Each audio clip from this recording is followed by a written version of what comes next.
మనిషికి వినే ఓపిక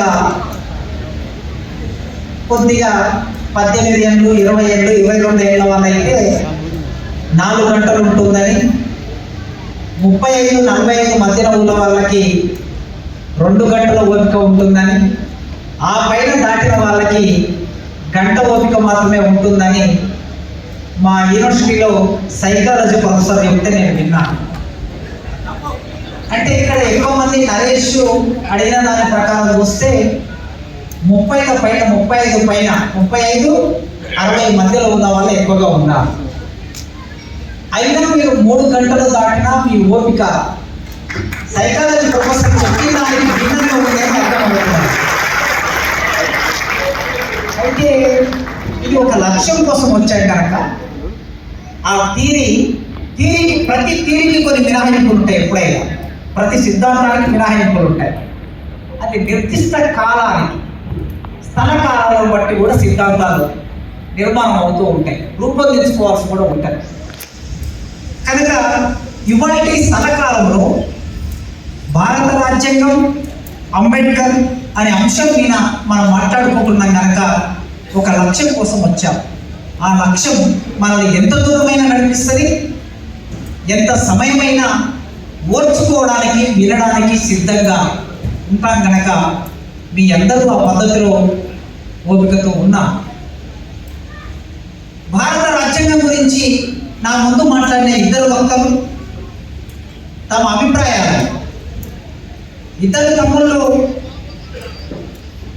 చాలా వేగంగా చాలా దూకుడుగా మీరు అనేక ప్రశ్నల్ని రేకెత్తిస్తూ అనేక ప్రశ్నలు వేస్తూ నిలదీస్తూ తమ అభిప్రాయాన్ని పంచుకున్నారు. సరే, ఒక్కొక్క ఉపన్యాస పద్ధతి ఒక్కొక్క స్థాయిలో ఉంటుంది. వాళ్ళు ఆ విధంగా వాళ్ళు అట్లా మాట్లాడడం అది కరెక్టు, ఇంకొకరు ఇంకో విధంగా మాట్లాడడం కరెక్టు, వేమన గారు ఇంకొక విధంగా మాట్లాడడం కరెక్టు, సభాధ్యక్షులు రాజేంద్ర ప్రసాద్ గారు వీళ్ళందరినీ కోఆర్డినేట్ చేయడం కరెక్ట్. ఎవరి పాత్ర వాళ్ళు నిర్వహించవలసింది. అయితే భారత రాజ్యాంగం ప్రస్తుత విధానం, పాలకుల విధానం ఎట్లా ఉంది అనే కొన్ని అభిప్రాయాలని మీతో పంచుకుంటాను. ఎలాగో ట్రైన్ టికెట్ నాకు కన్ఫర్మ్ కాలేదు కనుక ట్రైన్ అందుకోవాలనే బాధ కూడా పోయింది. ఇక ఏదో విధంగా పోవడానికి ఏర్పాట్లు చేసుకోవాలి. అయితే మొట్టమొదలు భారత రాజ్యాంగం గురించి ఇవాళ ఎందుకు మనం ఇంతగా చర్చించవలసిన అవసరం ఏర్పడుతుంది. నేను స్టూడెంట్గా ఉన్నప్పటి నుంచి ఈ రాజకీయాలని పరిశీలిస్తూ ఉన్నా. దాదాపు 30 ఏళ్ళు అనుకోండి. నాకన్నా ఇంకా సీనియర్స్ చాలా మంది సభలో ఉన్నారు. దళిత రాజకీయాన్ని పరిశీలించేవారు, తర్వాత మార్క్సిస్టు రాజకీయాన్ని పరిశీలించేవారు, విప్లవ రాజకీయాన్ని పరిశీలించేవారు, పార్లమెంటరీ రాజకీయాన్ని పరిశీలించేవారు చాలా మంది ఉన్నారు. ఇంకా మీకు ఎక్కువ అనుభవం ఉండి ఉంటుంది. కానీ ఎన్నడూ లేనంతగా భారత రాజ్యాంగం గురించి 10 సంవత్సరాలుగా చర్చ నడుస్తూ ఉంది. ఈ 30 ఏళ్లలో నేను చూసిన 30 ఏళ్లలో ఈ 10 ఏళ్లలో మాత్రమే రాజ్యాంగం గురించి వింటూ ఉంది. ఎక్కువగా వీరు వారు అనే తేడా లేదు. అంబేద్కర్ గురించి మాట్లాడేవారు, అంబేద్కర్ జయంతి నాడు వర్ధంతి నాడు రాజ్యాంగ ప్రస్తావన చేస్తూ ఉండేవారు. కానీ ఇటీవలి కాలంలో కమ్యూనిస్టు రాజ్యాంగం గురించి మాట్లాడుతున్నారు, విప్లవకారులు రాజ్యాంగం గురించి విరివిగా మాట్లాడుతున్నారు, దళిత పాలిటిక్స్లో ఉన్న వాళ్ళు మాట్లాడుతున్నారు. చిట్ట చివరికి ఈ దేశ ప్రధానమంత్రి నరేంద్ర మోడీ జనవరి 25వ తారీఖును అధికారికంగా భారతదేశం అంతా రాజ్యాంగ దినోత్సవంగా జరపాలని ఒక నిర్ణయం చేశారు ఈ దేశ ప్రధానమంత్రి. కనుక అన్ని శిబిరాల నుంచి భారత రాజ్యాంగం గురించిన చర్చ మొదలైంది. మరి ఇట్లాంటి చర్చ మొదలైనప్పుడు దాని లోతుపాతులు ఏమిటో మనకు అర్థం కావాల్సి ఉంది.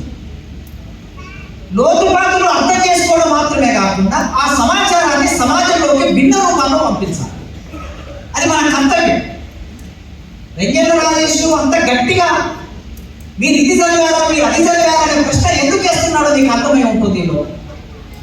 చదవకపోవడం అనేది అనేక పరిమితులు ఉండవచ్చు. మనకి ప్రతి మనిషికి పరిమితులు ఉంటాయి.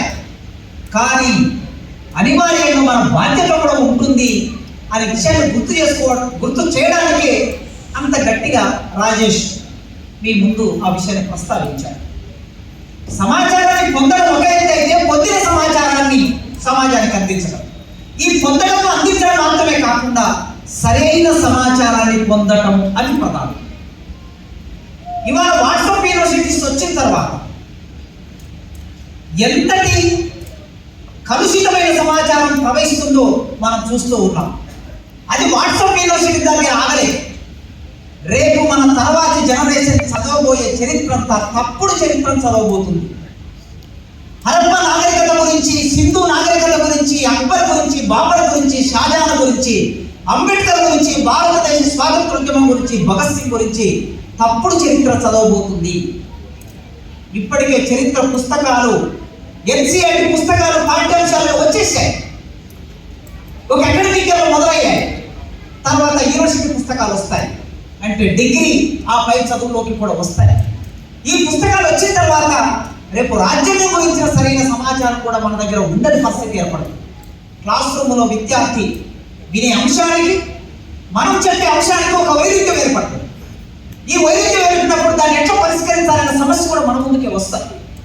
ఇప్పటికే క్లాస్ రూమ్లో మా పిల్లవాడు 5వ తరగతిలో ఉన్నప్పుడు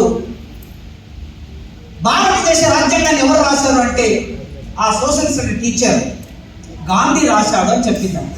వాళ్ళ అబ్బాయిని అది జనవరి 26వ తారీఖు జరిగినటువంటి ఆ క్లాస్లో మాట చెబితే రోజు అంబేద్కర్ గురించి ఇంట్లో వింటాడు కనుక వాడు చాలా సహజంగా వచ్చి నా దగ్గర, నాన్న ఏమో రాజ్యాంగాన్ని అంబేద్కర్ రాసిందన్నావు, మా టీచర్ గాంధీ రాసిందని చెప్పింది. గాంధీ ఎప్పుడు వైద్యం మొదలైంది క్లాస్ రూమ్. అదే చెప్పి అడిగినప్పుడు నేను అడిగాను, సరే నాన్న భారతదేశ రాజ్యాంగాన్ని గాంధీ రాశాడు కదా, రేపు వెళ్ళి మీ టీచర్ ఒక ప్రశ్న అయితే వాడు అక్కడే ఆర్గ్యుమెంట్ పెట్టుకున్నాడు. సహజంగా పిల్లవాడు ఆర్గ్యుమెంట్ పెట్టుకున్నాడు క్లాస్లో. లేదు మేడం అంబేద్కర్ రాశాడు. మొత్తం క్లాస్లో ఉన్న వాళ్ళందరూ టీచర్ వైపు వెళ్ళారు. విద్యార్థులు వీడు ఒక్కడు ఒంటరైపోయాడు, ఒక రకంగా అవమానానికి గురయ్యాడు. ఆ అవమానంతో ఇంటికి వచ్చాడు. రాగానే మొదటి ప్రశ్న వేశాడు. అప్పుడు నేను వాడికి ఒక సూచన చేశాను, గాంధీ ఎప్పుడు చనిపోయాడో రేపు వెళ్ళి మీ మేడాన్ని అడుగు అని. ఈ ప్రశ్నకి సమాధానం వస్తే ఆమె నుంచి ఈ ప్రశ్నకి సమాధానం వెంటనే వస్తుంది అని చెప్పాను. వాడు మళ్ళీ వెళ్ళి అదే ప్రశ్న వేశాడు. ఆమెకు అప్పుడు స్ట్రైక్ అయ్యి, మెల్లగా స్ట్రైక్ అయ్యి ఆ విషయం ప్రిన్సిపాల్ వరకు వెళ్ళింది. ప్రిన్సిపాల్ మేడం ఇద్దరు క్లాస్లోకి వచ్చి టీచర్ చెప్పింది తప్పని, విద్యార్థి చెప్పింది కరెక్ట్ అని, భారతదేశ రాజ్యాంగాన్ని అంబేద్కర్ రాశాడని క్లాస్ రూమ్ అంతా విన్నది. ఒకవేళ ఆ పిల్లలు వాడు నా కొడుకు కావడంలో వచ్చి నన్ను అడిగాడు, మరి కాకపోతే, అడగకపోతే, చర్చ చేయకపోతే 40 మంది ఉన్న క్లాసులో గాంధీ భారతదేశ రాజ్యాంగం రాశాడనే విషయం 3 సంవత్సరాల కిందటే క్లాస్ రూమ్లో మొదలైంది. రేపు ఏం కానున్నదో మనకు తెలియదు. ఇట్లాంటి ఒక వైరుధ్యపూరితమైన 1950 జనవరి 26వ తారీఖు నాడు అంబేద్కర్ చెప్పిన మాటతోనే మొదలు పెడతాము. మనం వైరుధ్యపూరితమైన సమాజంలోకి అడుగు పెడుతున్నాం. వైరుధ్యపూరితమైన సమాజంలోకి అడుగు పెడుతున్నాం. ఒక మనిషికి, ప్రతి మనిషికి ఒకే ఓటు అనే రాజకీయ సమానత్వం గురించి మాట్లాడుతూ ఉంటాం. కానీ సామాజిక సమానత్వంలో అనేక అసమానతలు ఎదురవుతూ ఉంటాయి. ఈ రాజ్యాంగం సరిగ్గా అమలు కాకపోతే విస్మరణకు గురైన ప్రజలు తిరుగుబాటు చేస్తారు. పాలక వర్గాన్ని వర్గ పోరాటాలు వస్తాయని మాట వాడాడు ఆయన. తిరుగుబాటు చేస్తాడు, వర్గ పోరాటాలు వస్తాయి, ఈ భారత రాజ్యాంగాన్ని, దేశాన్ని కూల్చివేస్తారు, జాగ్రత్తగా ఉండాలి అనే హెచ్చరిక చేశారు. ఈ వైరుధ్యపూరితమైన సమాజంలోకి, సంభాషణలోకి, సంవాదంలోకి మనం ఎంటర్ కాబోతున్నాం. ఈ సవాళ్ళను ఎదుర్కోవడానికి మనం సిద్ధంగా ఉండకపోతే మిత్రులారా, మనకి చాలా నష్టం జరగబోతుంది. ఇది కమ్యూనిస్టుల సమస్యలో, ఇది మావోయిస్టుల సమస్యలో, ఇది అంబేద్కరిస్టుల సమస్యలో కాదు, ఇది దళిత వర్గాల సమస్య కాదు, ఇది మొత్తం సమాజ సమస్యగా పరిణమించబోతుంది. ఈ మొత్తం సమాజ సమస్యగా అని అయినప్పుడు దాన్ని ఎదుర్కోవడానికి కావలసిన పరికరాలు, ప్రమేయాలు సాధనాలు మన చేతుల్లో లేకపోతే మళ్ళీ మనం ఓడిపోతాం. ఓడిపోవడం అనేది పెద్ద విషయం కాదు, ఎప్పుడైనా గెలవచ్చు లక్ష్యం ఉంటే. కానీ ఆ ఓటమి విషాదకరమైన ఓటమిగా ఉండదు. విషాదకరమైన ఓటమి వైపు మనల్ని నెట్టబడుతూ ఉన్నాం మనం. అందుకే రాజ్యాంగానికి సంబంధించిన వెనుక ముందు అర్థమైతే తప్ప ఇవాళ పాలకులు ఎందుకు ఇట్లా వ్యవహరిస్తున్నారు రాజ్యాంగ విషయంలో అనేది అర్థమవుతుంది. మీకు తెలుసు అంబేద్కర్ గురించి చరిత్ర తెలిసిన వాళ్ళు చాలా మంది ఉన్నారు ఇక్కడ. అంబేద్కర్ రాజకీయ జీవితం మొదలైంది ఎప్పటి నుంచో నేను మీ ముందు ప్రస్తావన చేస్తాను. ఒక రకంగా 1918లో అంబేద్కర్ రాజకీయ జీవితం మొదలైంది. 1891లో పుట్టినవాడు 1918లో ఆయన రాజకీయ జీవితం మొదలైతే, కార్యాచరణ మొదలైతే నేరుగా లండన్ స్కూల్ ఆఫ్ ఎకనామిక్స్లో చదువు పూర్తి చేసుకొని ఇండియాకు వచ్చాడు. తన పూర్తి కాలం ఈ కాలంలో 1920 ఇండియాకు వచ్చి మళ్ళీ తిరిగి వెళ్ళాడు. ఈ కాలం అంతా అధ్యయనం కోసం కేటాయించాడు అంబేద్కర్. వీళ్ళిద్దరు బైరి రాజేష్ ఈ అధ్యయనం గురించి ఇంత ఎందుకు చెప్తున్నారు? నిజానికి ఇక్కడ కూర్చున్నాం, మీ వయసులో చూస్తే వాళ్ళిద్దరు చిన్నపిల్లలు, నాకన్నా 10 ఏళ్ళు చిన్నోళ్ళు, మీకన్నా ఇంకా 20 ఏళ్ళు చిన్నోళ్ళు. ఎందుకు ఇంత ఒత్తిడి చేస్తున్నారు? చదవాలి, జ్ఞానం పెంచుకోవాలి. నిజంగా అధ్యయనం లేని సమాజాలు గిడసబారిపోతాయి. ఎక్కడ మొదలయ్యామో అక్కడనే ఉండిపోతాం.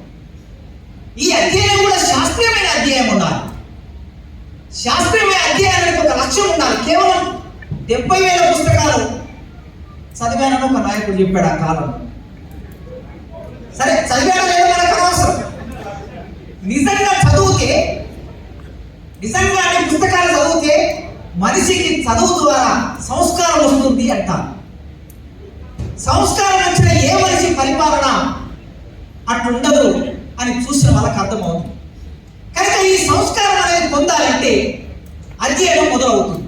ఈ అధ్యయనం ఎంత చదివాం కాదు, ఈ చదివిన అధ్యయనాన్ని, పొందిన జ్ఞానాన్ని తిరిగి సమాజానికి మనం ఏ రూపంలో ఇస్తున్నాము, ఆచరణ ద్వారా పొందిన జ్ఞానాన్ని తిరిగి ఆచరణకు ఏ రూపంలో ఇస్తున్నాము అనేది కూడా ప్రధాన అంశం ఉంటుంది.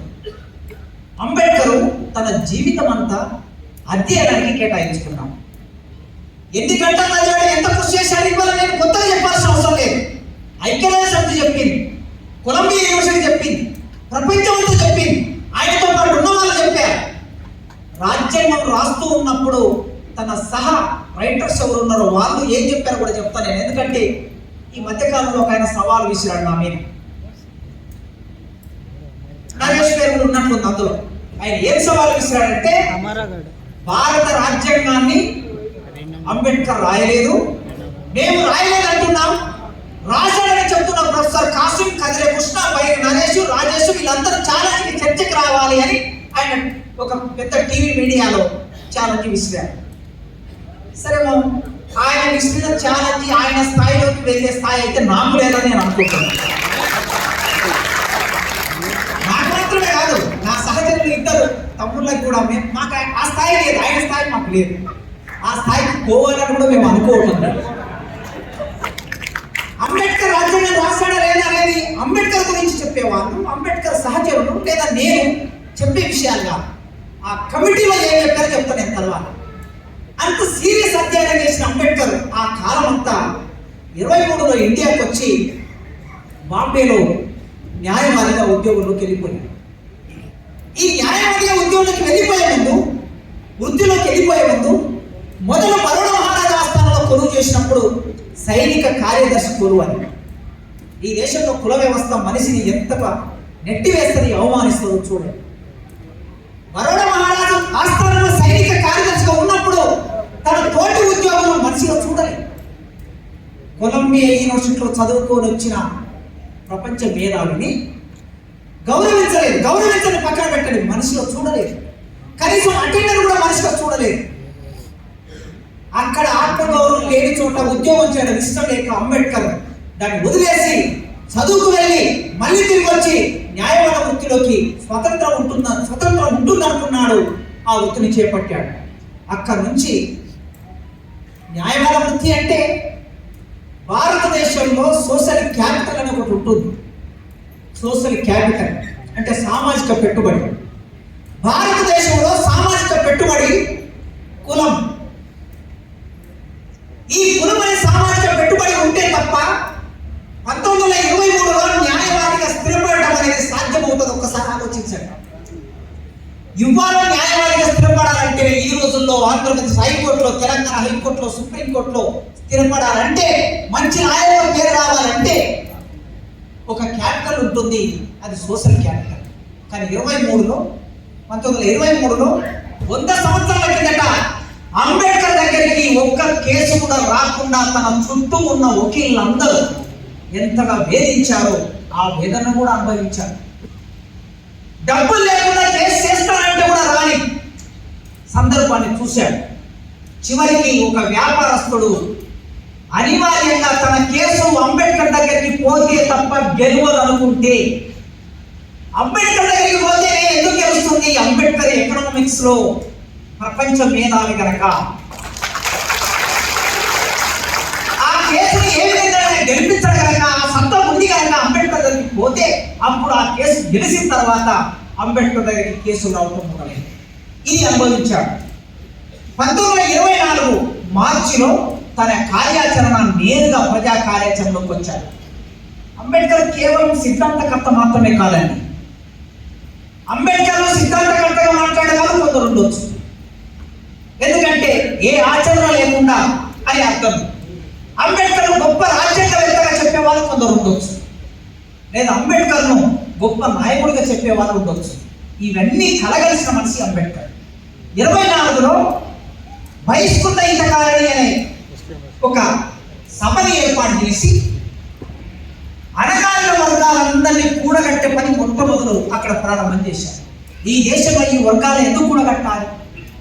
ఏ వర్గం నుంచి అయితే అంబేద్కర్ వచ్చాడో, ఏ వర్గం అయితే ఈ దేశంలో హక్కులకి దూరంగా ఉందో, సంపదకి దూరంగా ఉందో, అధికారానికి దూరంగా ఉందో, ఆ వర్గాలను కూడగట్టి పోరాటం చేయవలసిన అవసరాన్ని అంబేద్కర్ గుర్తించాడు కనుక ఆ గుర్తింపు వలన ఈ సంఘం పెట్టాడు. వెంటనే ఒక పత్రిక అవసరం. పత్రికలన్నీ ఎట్లా మారిపోయాయి? ఇవాళ మనం చూస్తూ ఉన్న పత్రికలు ఎట్లా మారిపోయాయి? శ్రీశ్రీ అన్నాడు, పెట్టుబడికి కట్టుకథకు పుట్టిన విషపుత్రికలు పత్రికలు.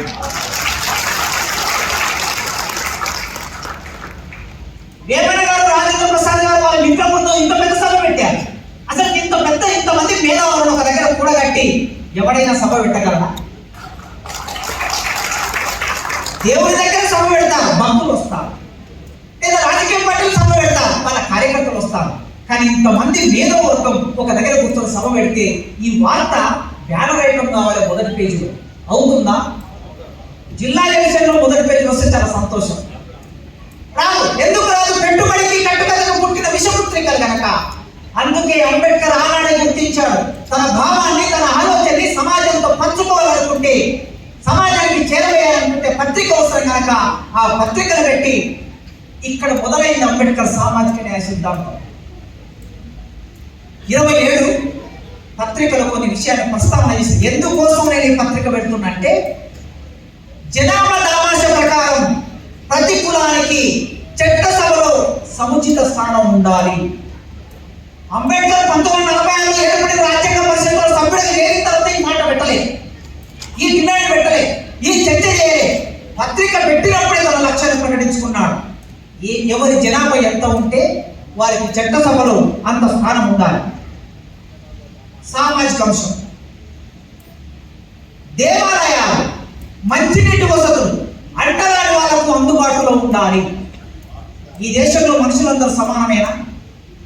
ఆనాడు సమానంగా, పోనీ ఈనాడు సమానమా? ఈ విశాఖపట్నంలో కొన్ని చోట్ల కులం పేరు చెప్తే ఇల్లు దొరుకుతుందా? ఉద్యోగస్తులుగా మీ అనుభవంలో ఉంటుంది, నేను అనుభవించాను. 2 నెలల తర్వాత నెట్టివేయబడ్డాను ఇంట్లో నుంచి. కులం తెలిసిన తర్వాత నెట్టివేయబడ్డాను. కనుక భారతదేశంలో మనుషులందరూ సమానమా? కాదు. కనుకనే దేవాలయాలు, మంచినీటి వసతులు. అసలు అంబేద్కర్ హేతువాది కదా. మన నరేష్ అడగొచ్చు, సార్ అంబేద్కర్ దేవాలయాలు ఎందుకు అడిగాడు? దేవుని మొక్కడం కోసం అడగలేదు. దేవాలయాల్లోకి వెళ్ళటం, నా ఊరిలో ఇప్పటికీ మా ఊరి దేవాలయంలోకి నేను అడుగు పెట్టలేను. 2 తెలుగు రాష్ట్రాల్లో మాట్లాడుతున్న ఉస్మానియా యూనివర్సిటీ 100 ఇయర్స్ కంప్లీట్ అయిన తెలుగు డిపార్ట్మెంట్ అధ్యక్షుడిగా నా ఊరి దేవాలయంలోకి నేను అడుగు పెట్టలేను. అఫ్కోర్స్ బలవంతంగా పోతే ఎవరేమో అనుకోవచ్చు, అది కాదు కదా. నేను పోతుంది ఎక్కడికైనా బలవంతంగా పోగలను, నేను పోసుకులుగా పోగలను. కానీ ఇది పరిస్థితి. అంటే దేవాలయంలోకి పోవడం అనేది దేవుని మొక్కడం కోసం కాదు, అది ఒక ఆత్మగౌరవానికి సంబంధించిన అంశం. మేము దేవాలయంలోకి ప్రవేశించాలి, అది మా హక్కు. మాకు మంచినీటి వసతి కావాలి, అది మా హక్కు. నిజానికి మంచినీళ్ళని ఎవరు తెచ్చాడు? చెరువు ఎవరు తోమాడు? కాలువ ఎవరు తీశాడు? బావి ఎవరు తోమాడు? తమ రక్తము చెమట కన్నీళ్లు తడిసి పాతాళంలో ఉన్న గంగ పైకి వస్తే ఆ తర్వాత తీసుకొని నువ్వు నెత్తిన పోసుకున్నావు, మడి కట్టుకున్నావు. కానీ ఆ నీటికి మమ్మల్ని దూరం చేశావు. పంచభూతాలు ఈ దేశంలో మనుషులకు సమానమా? కాదు అనే విషయం అర్థమవుతుంది 1000 సంవత్సరాలు. అందుకే డిమాండ్ పెట్టాడు. కులంతో సంబంధం లేకుండా ప్రతి మనిషి బహిరంగ స్థలాల్లో సంచరించే హక్కుమా? మీ వీధుల్లోకి, మీ పుర వీధుల్లోకి సంచరించే హక్కు మాకు కావాలి. మేము మనుషుల వెంట నడిచే హక్కు కావాలి. పాఠశాలల్లో, చెరువుల్లో, బావుల్లో వెళ్ళి నీళ్లు తీసుకునే హక్కు కావాలి. ఇది బాంబే శాసనసభలో ఎస్కే బోలే చేసిన ప్రతిపాదన మొత్తం పత్రికలు రాశాడు అంబేద్కర్. అందుకే మహత్ చెరువు పోరాటం ఈ సంవత్సరంలో మొదలు పెట్టాడు అంబేద్కర్. మంచినీళ్లకు దూరమైన అంబేద్కర్ బడిలోకి పోయిన రోజు నీళ్లు తాగనివ్వలేదు, ఆడుకోనివ్వలేదు, ముట్టుకోలేదు, స్కూల్లో కూర్చోనివ్వలేదు. ఎండకు వాహనం నడుస్తూ చలికి వలుకుతూ బయట కూర్చొని చదువుకున్న అంబేద్కర్ బరోడ మహారాజు ఆస్థానంలో సైనిక కార్యదర్శి ఉద్యోగం చేసిన అంబేద్కర్ అక్కడ బ్రాహ్మణులు తాగే నీటి కుండలో అంబేద్కర్కు నీళ్లు తాగడం నిరాకరిస్తే ఆ నీరు మనిషి జీవితంలో ఎంత ముఖ్యమైందో దానికి ఎట్లా దూరం అయ్యాడు అంబేద్కర్ తెలుసు కనుక దాన్ని పొందడం కోసం ఒక పోరాటం, మహత్ చెరువు పోరాటం భారతదేశ చరిత్రలో ఎట్లా లిఖించబడిందో అదంతా మీకు తెలుసు. అంబేద్కర్ పోరాట యోధుడు, కేవలం సిద్ధాంతకర్త కాదు, కేవలం ఇంట్లో కూర్చొని మాటలు చెప్పిన వాడు కాదు. ఫీల్డ్లోకి వెళ్ళి ఇప్పుడు నరేష్ చెప్పినట్లు ఫీల్డ్లోకి వెళ్ళి ప్రజలు కూడా కట్టి 10,000 మంది ప్రజలు కూడా కట్టాడు. ఆ 10,000 మంది ప్రజలతో పోరాటం చేశాడు నీళ్ళ కోసం. 27లో బాంబే శాసన మండలికి ఆయన నియమించబడిన తర్వాత అంబేద్కర్ బ్రిటిష్ ప్రభుత్వమే నియమించింది. నిమ్న జాతులకి మొదటి డిమాండ్ ఏం పెట్టాడు ఆ సభలో? నిమ్న జాతులకి ఉన్నత విద్యను అందుబాటులోకి తీసుకురావాలి. అధ్యాపక వృత్తిని బ్రాహ్మణులకు ఒక్కరికే ఇచ్చే హక్కు ఈ దేశంలో, బోధించే హక్కు కేవలం కొందరికి మాత్రమే. రాజే చెప్పాడు కదా, అధ్యయనం అధ్యాపకం, చదవటం బోధించడం కొందరికి హక్కుగా చేసిన దేశం ఇది. అందుకే అంబేద్కర్ నాకు ఉన్నత విద్య కావాలి, అంత మాత్రమే కాదు నేను బోధించే దగ్గర ఉండాలి. సరైన నాలెడ్జ్. రేపు గారు ఒక సందర్భంలో చెప్పాడు, చదువు రాని ప్రజలని తోలటం చాలా సులభం. తోలటం ఒక పశువును తోలినట్టు తోలటం చాలా సులభం, చదువు వచ్చిన ప్రజలని పరిపాలించడం చాలా కష్టం. ఈ సమాజం ఏమనుకుంటుందంటే భారతదేశ రాజ్యాంగానికి ఒక పెద్ద సవాలు వాళ్ళ పాలకులు ఏం కల్పించారంటే ఈ దేశానికి, ఈ ప్రజలకి సరైన జ్ఞానాన్ని ఇవ్వకుండా ఆ జ్ఞానానికి బారికేడ్ నిర్మించడం ఒక పనిగా పెట్టుకున్నారు. నిరక్షరాస్యులైన ప్రజలు ఎక్కువ మంది ఉంటే, చదువు లేని ప్రజలు ఎక్కువ మంది ఉంటే, సరైన జ్ఞానం లేని ప్రజలు ఎక్కువ మంది ఉంటే, మూర్ఖత్వం ఉన్న ప్రజలు ఉంటే ఈ దేశాన్ని తోలడం చాలా సులభం కనుక దేశాన్ని పరిపాలిస్తున్న సంఘ పరివార పాలకులకి ఇది అవసరం. అందుకే అంబేద్కర్ మేము సరైన జ్ఞానాన్ని పొందాలి, సరైన జ్ఞానం తిరిగి బోధించాలి, అధ్యాపక వృత్తి మా హక్కు కూడా, మాకు హక్కు కల్పించాలి. వంశపారంపరంగా సంక్రమిస్తున్న కొన్ని పదవులు ఉన్నాయి. ఈ పదవులని తీసి పక్కన పెట్టాలి, ఒక చట్టం రావాలి. ఏ పదవైనా సరే ఎవరైనా చేయవచ్చు. నేను హెచ్ఎల్లో మాట్లాడుతూ ఇదే ప్రశ్న వేశాను. వేదిక మీద సర్పంచ్ ఉన్నాడు, హెచ్ఎల్ సర్పంచ్, అది పెద్ద మున్సిపాలిటీ, పెద్ద గ్రామ పంచాయతీ. ఒక క్వశ్చన్ అడిగారు ఆయన, సర్పంచ్ గారు లక్ష్మణరావు, ఇక్కడ మున్సిపాలిటీ ఉంది కదా, ఈ మున్సిపాలిటీలో రోడ్లను ముడిచే వాళ్ళు మరుగుదొడ్లను శుభ్రం చేసేవాళ్ళు, డ్రైనేజీ పని చేసేవాళ్ళు దళితులు కాకుండా వేరే కులం వాళ్ళు ఎవరైనా ఉన్నారా అని అడిగారు.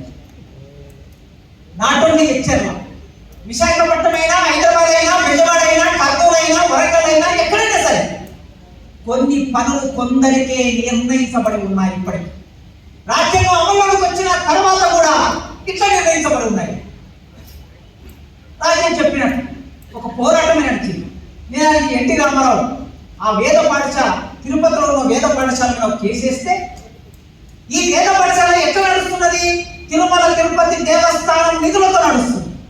తిరుమల తిరుపతి దేవస్థానం అంటే ఇది గవర్నమెంట్ లో భాగంగా ఉండే సంస్థ కనుక ఇక్కడికి వచ్చే ప్రజలలో అన్ని కులాల వాళ్ళు వస్తారు కనుక వాళ్ళందరూ ఆ హుండీలో డబ్బులు వేస్తారు కనుక ఇది ప్రజల సంపద. ఈ ప్రజల సంపదతో నడుస్తున్న వేద పాఠశాలలో అందరికీ హక్కు ఉండాలని కేసేస్తే అప్పుడు ఎన్టీ రామారావు ఎవరైనా చేరవచ్చని చట్టం చేశాడు. జీవో ఉంది, కానీ జీవో అమలు కాదు. జీవో ఉంటుంది కానీ జీవో అమలు కాదు. ఒక పిల్లవాడు వెళితే ఇద్దరు పిల్లలు చేర్పిస్తే 4 రోజులకి అడ్మిషన్ క్యాన్సిల్ చేసుకొని ఆ పిల్లలు వెనక్కి వచ్చారు. ఉండగలరా? ఈ పిల్లలు అక్కడ వేద పాఠశాల ఒక దళిత బాయ్, ఒక బ్యాక్వర్డ్ క్లాస్ బాయ్, లేదా ఒక ట్రైబ్ గర్ల్ అక్కడికి వెళ్ళి చదవగలరా? ఆ వాతావరణంలో ఉండగలరా? ఉండే పరిస్థితి ఉందా? అందుకే అంబేద్కర్ ఆనాడే దీని మీద దృష్టి పెట్టాడు. తాత తర్వాత కొడుకు, కొడుకు తర్వాత వారి కొడుకు, వారి కొడుకు తర్వాత వారి కొడుకు చేసే ధర్మం ఇంకా ఇకపై చెల్లదు కదా, మరి ఇంకా ఎందుకు చెల్లుతున్నట్లు? కష్టపడితే మామిడి మంత్రాలు చదువుతున్నాడు రాజేష్. ఎందుకెట్లా తిరగాలి? ఎందుకెట్లా ఉద్యోగం లేకుండా కుటుంబాన్ని ఎట్లా పోషించుకోవాలి? నిజామాబాద్ లో 6 చాలా గుడులు ఉన్నాయి. ఓ గుడిలో అధ్యాపకుడికి ఇవ్వండి. అధ్యాపకుడికి చేసినంత మాత్రాన సమాజంలోకి వెళ్ళకూడదని కాదు కదా. శ్రీకాకుళం జిల్లాలో ఆ గ్రామంలో సుబ్బారావు పాణిగ్రాహి, మీ సమీప జిల్లా సుబ్బారావు పాణిగ్రాహి బొట్టపాడ గ్రామంలో పూజారి. బొట్టపాడ గ్రామంలో గుడి ఉంటుంది, గుడి పక్కన స్కూల్ ఉంటుంది. ఆ గుడిలో ఆయన పూజారి. రోజు గుడికి వచ్చేవాళ్ళు జనాలు. పక్కన శ్రీకాకుళం పోరాటం జరుగుతున్నది, పాలకులంలో అమరత్వం జరుగుతున్నది, నెత్తులు ఏరులై పారుతూ ఉన్నది. జనగం వెంకటరావు ప్రభుత్వం ప్రజని కాల్చి చంపుతున్నది ఆదివాసి ప్రజలు. ఒక కవిగా, ఒక రచయితగా, మనసున్న మనిషిగా సుబ్బారావు పాణిగ్రాహి ఏం చేస్తాడు? కొబ్బరికాయ కొడతాడు, దేవునికి పూజ చేస్తాడు, భక్తులు కూర్చోబెట్టి అయ్యా మీలాంటి మనుషులే, మీకు గోపు తెచ్చిచ్చేవారు, మీకు చింతపండు తెచ్చిచ్చేవారు, మీకు రకరకాల అటవీ ఉత్పత్తులు తెచ్చిచ్చేవారు మనుషులే కదా, వాళ్ళని ఇట్లా చంపుతుంటే మీరు మౌనంగా ఉంటారా అని ప్రశ్న వేశాడు భక్తులను. ఆ ప్రశ్న వేసిన సుబ్బారావు పాణిగ్రాహి ఎరుపంటే కొందరికి భయం, పసిపిల్లలు వారి కన్నా నయం అనే పాట రాసి విప్లవ కవిత్వానికి పతాక గీతం. గుడిలో ఉంటే విప్లవం చేయొద్దని కాదు, గుడిలో ఉంటే పోరాటం చేయొద్దని కాదు. కనుక మా వాళ్ళిద్దరు నిరుద్యోగమే కదా, సరే నేను నాకంటే ప్రొఫెసర్ ఉంది, వాళ్ళిద్దరికి ఒక గుడిలో ఉద్యోగం ఇవ్వండి, ఆయన మంత్రాలు చదువుతారు, రాజపథకం నేర్చుకుంటారు. సరే మా నరేశేమో దేవునికి వ్యతిరేకం కనుక ఉద్యోగం చేయలేదు. ఓకే అంటే అంబేద్కర్ పెట్టిన డిమాండ్ చూడండి. ఆ రోజు ఏ పద్ధతి ప్రకారం ఆయన లక్ష్యాలు ఏర్పాటు చేసుకొని ఆ లక్ష్యాల వెంట ప్రయాణం చేశాడు.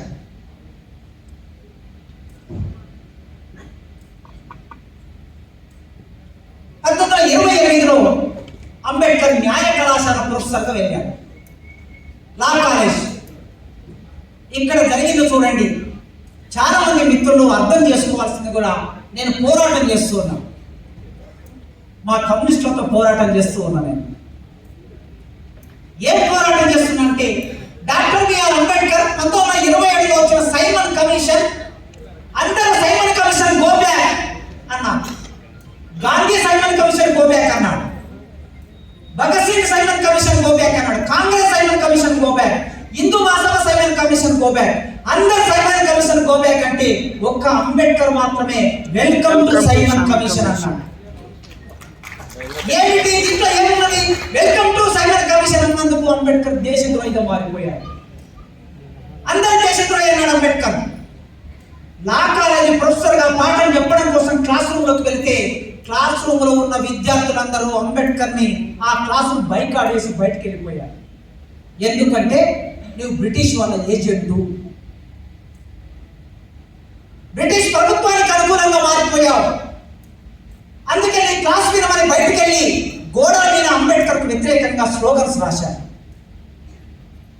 ఎందుకు సైమన్ వెల్కమ్ అన్నాడు? సైమన్ వెల్కమ్ చెప్పాడు అంబేద్కర్. భారతదేశంలో మొట్టమొదటిసారిగా బ్రిటిష్ ప్రభుత్వమే స్వయంగా ఇక్కడ ఉన్నటువంటి దళితులు, అంటే ఆనాడు దళిత అనే పద ప్రయోగం లేదు, అల్పసంఖ్యాక వర్గాలు, డిప్రెస్డ్ క్లాసెస్ అంటే రెండు పద ప్రయోగాలు చేశాడు Simon. Depressed classes and minorities, వీళ్ళు చదువులో మీద వాటా ఎంతమంది చదువుతున్నారు, ఎంతమందికి ఉద్యోగాలు వచ్చాయి, బ్రిటిష్ ప్రభుత్వంలో వీళ్ళు ఎంతమంది పదవుల్లో ఉన్నారు అనే అంశం పరిశీలించడం అందులో ఒక అంశం. చాలా విషయాలు ఉన్నాయి, మిగతా విషయాలతో అంబేద్కర్ సంబంధం లేదు. తన కులం గురించి, తన ప్రజల గురించి మొట్టమొదటిసారి సైమన్ అనేవాడు అధ్యయనం చేయడానికి వస్తున్నాడు అనుకున్నప్పుడు ఈ దేశంలో ఉన్న వాళ్ళు కాంగ్రెస్ పట్టించుకొని, హిందూ మహాసభ పట్టించుకొని, కమ్యూనిస్టులు పట్టించుకొని, అప్పుడు అంబేద్కర్ ఏమనుకున్నాడంటే నా ప్రజల గురించి నేను మాట్లాడే అవకాశం నాకు దొరికింది, అందుకే వెల్కమ్ టు సైమన్ అని చెప్పాడు. వెళ్ళి మాట్లాడాడు. దేశమంతా అంబేద్కర్ వ్యతిరేకించిన సాహసంగా వెళ్ళి మాట్లాడాడు, చర్చ చేశాడు. ఆ చర్చలో భాగంగా చాలా విషయాలకి మీకు నెట్లో కూడా దొరుకుతుంది. సైమన్ కమిషన్కు అంబేద్కర్కు జరిగిన ఆ డిబేట్స్ అన్ని ఉన్నాయి, తెలుగులో ఉన్నాయి, ఇంగ్లీష్లో ఉన్నాయి, దయచేసి ఒకసారి చదవండి. సైమన్ ఒక మాట్లాడాడు Ambedkar, mister Ambedkar, scheduled caste అనే ఒక పదాన్ని ఖాయం చేయదలుచుకున్నారు, అప్పటికి ఖాయం కాలేదు. ఇంకా డిప్రెషన్ క్లాసెస్ అనే మాట వాడి ఈ అన్టచబుల్ పీపుల్లో వీళ్ళందరూ ఒక దగ్గరికి తీసుకొచ్చి ఒక జాబితా తయారు చేయమని నేను డిమాండ్, అంబేద్కర్ డిమాండ్ అని. ఇవాళ బీసీలు జనగణన కోసం కొట్లాడుతూ ఉన్నాం. ముందు చూపుతో డాక్టర్ బిఆర్ అంబేద్కర్ ఆనాడే భారతదేశంలో షెడ్యూల్డ్ క్యాస్ట్ అన్టచబుల్ పీపుల్ ఎంతమంది ఉన్నారో వాళ్ళందరినీ జనాభా గణన చేసి ఒక షెడ్యూల్లోకి తీసుకురావాలి అని డిమాండ్ పెడితే అప్పుడు సైమన్ ఏమన్నాడంటే నిజమే, ఒక షెడ్యూల్లోకి తీసుకురావాలని అడుగుతున్నావు, కానీ విత్ ఇన్ ద అన్టచబుల్ పీపుల్లో అన్టచబిలిటీ ఉంది కదా, మరి అప్పుడు వీళ్ళందరినీ ఒక షెడ్యూల్లో పెట్టడం సాధ్యమేనా అని అడిగాడు. అప్పుడు అంబేద్కర్ ఏమన్నాడంటే మీరు అడిగిన ప్రశ్న న్యాయమైంది, కానీ మాలో మాకు అన్టచబిలిటీ ఉన్నది. ఒక మాదిగా ఒక డక్కలి వాళ్ళను తక్కువ చూస్తాం, సింధు వాళ్ళను తక్కువ చూస్తాం. ఉపకులాలు 57 ఉపకులాలు ఉన్నాయి, మానవాళికు 57 ఉపకులాలు ఉన్నాయి, మొత్తం 59 కులాలు మన ఏపీలో, ఉమ్మడి ఆంధ్రప్రదేశ్. వీరి మధ్యలో కంచంపొత్తు మంచంపొత్తు లేదు, ఈ విభజన రేఖ ఉన్నది. అప్పుడు అంబేద్కర్ ఏం చెప్పారంటే మా మధ్యన మాకు అన్టచబిలిటీ ఉన్న మాట వాస్తవమే, కానీ మొత్తం సమాజంతో చూసినప్పుడు ఆ మొత్తం సమాజం మమ్మల్ని అంటరాని వాళ్ళతో చూస్తారు. రెండవది మా ఆహారపు అలవాట్లు, మేము పూజించే దేవతలు, మా కట్టుబాటు, మా జీవన విధానం అందరికీ ఒకేలాగా ఉంటుంది, మమ్మల్ని అందరూ ఒక షెడ్యూల్లో చేర్చొచ్చని అంబేద్కర్ అడిగారు. అది మాత్రమే కాకుండా మాకు ప్రత్యేక నియోజకవర్గాలు కావాలి, ఈ దేశంలో మేము మనుషులుగా ఉండాలంటే రాజ్యాధికారం మేము భాగం కావాలనుకున్నప్పుడు మాకు ప్రత్యేక నియోజకవర్గాలు ఉండాలని ఇట్లా చాలా విషయాలు పెట్టాడు. రిజర్వేషన్ కావాలనే డిమాండ్ అక్కడి నుంచి వచ్చింది. అయితే సైమన్ ఇదంతా విన్న తర్వాత ఇంత పెద్ద పని నేను చేయలేదు, నేను కేవలం అధ్యయనం చేసి రిపోర్ట్ గవర్నమెంట్ సమర్పించగలను, నువ్వు చెప్పిన అంశాలను నీకు చెప్తాను. రిపోర్ట్ అంతా తీసుకున్నాడు, ఇంగ్లాండ్ వెళ్ళాడు. వెళ్ళిన తర్వాత అప్పుడు అంబేద్కర్ చేసిన ప్రతిపాదనల ఆధారంగా ఒక రౌండ్ టేబుల్ కాన్ఫరెన్స్ పెట్టాలనుకున్నారు. రౌండ్ టేబుల్ కాన్ఫరెన్స్ జరిగింది. మొదటి రౌండ్ టేబుల్ కాన్ఫరెన్స్ కు అంబేద్కర్ వెళ్ళారు. Gandhi and Congress round table conference boycott చేశారు. అంబేద్కర్ మాట్లాడాడు, తన సమస్యని ప్రపంచమంతా చూసేటట్లు మాట్లాడాడు, ప్రపంచమంతా వినేటట్లు మాట్లాడాడు. కేవలం భారతదేశంలో మాత్రమే కాకుండా ఇంగ్లాండ్ వెళ్ళి మాట్లాడితే అక్కడ ప్రపంచ మీడియా ఉంటుంది కనుక అంబేద్కర్ చర్చకు పెడితే ఆనాటి పత్రికలన్నీ అంబేద్కర్ గురించి ఏం రాశారు తెలుసా? అంబేద్కర్ ఉపన్యాసం కూడా ఎట్లా మొదలు పెట్టాడంటే దేశద్రోహి అన్నారు కదా, సరే వెల్కమ్ టు సైమన్ అన్నందుకు. నేను భారతదేశ ప్రతినిధిగా ఈ సభలో మాట్లాడుతున్నాను. ఉపన్యాసం మొదలుపెట్టాను. బ్రిటిష్ ప్రభుత్వమా 200 సంవత్సరాలు ఈ దేశాన్ని పరిపాలించిన మీరు ఈ దేశ సంపదని మొత్తం దోపిడీ చేశారు. ఎందరో మహానుభావులు వచ్చారు పోయారు, కానీ మా దేశంలో మా డిప్రెషన్ క్లాసెస్ కు ఒరిగింది ఏమీ లేదు. కనుక వెంటనే ఈ దేశాన్ని వదిలేసి వెళ్ళండి మీరని అంబేద్కర్ బ్రిటిష్ దేశంలో నిలబడి ఈ గలం వినిపించాడు, ఇండియాలో కాదు. అప్పుడు అంబేద్కర్ దేశ ప్రతినిధిగా మాట్లాడాడు. మీడియా మొత్తం దేశ ప్రతినిధిగానే రాశాడు. ఇక్కడ ఉన్న మిస్టర్ గాంధీ ఈ వార్త విన్న తర్వాత గాంధీ గుండెల్లో రాయబడింది. నేను కదా ఈ దేశానికి ప్రతినిధి నేను కదా. అంబేద్కర్ ఎట్లా అవుతాడు? అంబేద్కర్ ఐదేటికి అల్పసంఖ్యాక వర్గాలకి, డిప్రెషన్ క్లాసెస్ కి, అంటరాని వాళ్ళకి నాయకుడు, దేశానికి నాయకుడు ఎట్లా అవుతాడని వెంటనే కాంగ్రెస్ సమావేశం కలిసి నెహ్రూని పిలిచి, సరోజినీ నాయుడు పిలిచి, పటేల్ పిలిచి 2వ రౌండ్ టేబుల్ సమావేశానికి మనం వెళ్తున్నాం.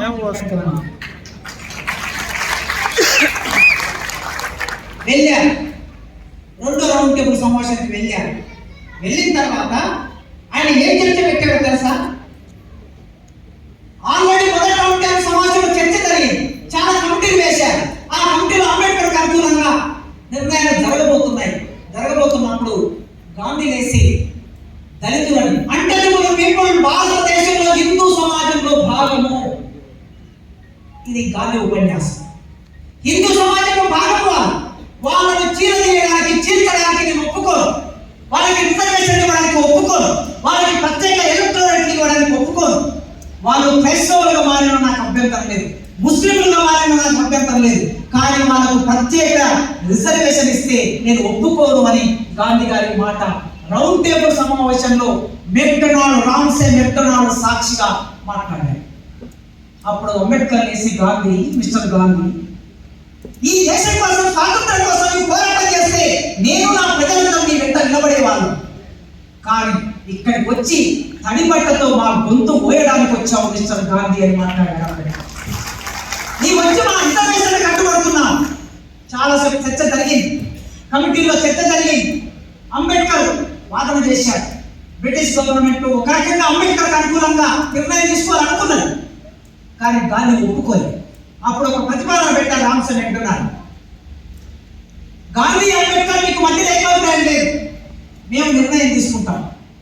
మీరు ఒక వైట్ పేపర్ గాంధీ చేతికిచ్చి మేము ఏ నిర్ణయం తీసుకుంటాం, మా నిర్ణయానికి కట్టుబడుతున్నట్టు సంతకం పెట్టిందని గాంధీకి వైట్ పేపర్ ఇస్తే సంతకం పెట్టి ఇచ్చేసి వెళ్ళిపోయాడు. అంబేద్కర్ మాకు గాంధీ ఎంత ప్రమాణకరమో బ్రిటిష్ ప్రభుత్వమా మీరు కూడా అంతే ప్రమాణకరం, మీ మీద మాకు నమ్మకం లేదు. నేను ఇక్కడ వైట్ పేపర్ మీద సంతకం పెట్టుకోవడానికి రాలేదు. నా అభిప్రాయం ఏమిటో పేపర్ మీద లిఖితంగా రాసి మీకు ఇచ్చిపోతాని రాసి ఇచ్చాడు. వచ్చిన తర్వాత వాళ్ళు కన్విన్స్ అయ్యారు. ప్రత్యేక ఎలక్టోరేట్స్ ఈ దేశంలో మీకు ఒక ఉదాహరణ చెప్తాను. మనకి చాలా రిజర్వ్ నియోజకవర్గాలు ఉన్నాయి. ఆంధ్రప్రదేశ్, ఉమ్మడి ఆంధ్రప్రదేశ్లో 39, తెలంగాణలో 19, బహుశా ఇప్పుడు ఇక్కడ 22 ఉన్నట్టున్నాయి. ఈ నియోజకవర్గాల్లో ఎస్సీలు, ఎస్టీలు ఎమ్మెల్యేలు అవుతారు, ఎంపీలు అవుతారు. ఈ ఎస్సీ, ఎస్టీ ఎమ్మెల్యేలు, ఎంపీలు అయిన వాళ్ళు ఎప్పుడైనా దళితుల మీద దాడులు జరిగినప్పుడు మాట్లాడిన సందర్భం మీరు చూశారు? 1985లో కారంచేడు సంఘటన జరిగినప్పుడు ఆనాడు ఒక యూనిటీ ప్రదర్శించారు దళిత ఎంపీ. రాష్ట్రపతి దగ్గర పరేడ్ చేశారు 100 మంది దళిత ఎంపీ. ఆనాటికి ఈనాటికి 40 ఏళ్ల కాలం గడిచింది కనుక మన వాళ్ళు ఇప్పుడు బానిసలుగా మారిపోయారు. కనీసం కొద్ది స్ప్రో ఉంది. ఆ దాడికి వ్యతిరేకంగా రాష్ట్రపతి దగ్గర పరేడ్ చేస్తే, పార్లమెంట్ లో ప్రత్యేక చర్చ జరిగితే 1989లో ఎస్సీ ఎస్టీ అట్రాసిటీ యాక్ట్ అయిన రాగలిగింది. చుండూరు నాటికి ఆ చైతన్యం తగ్గిపోయింది.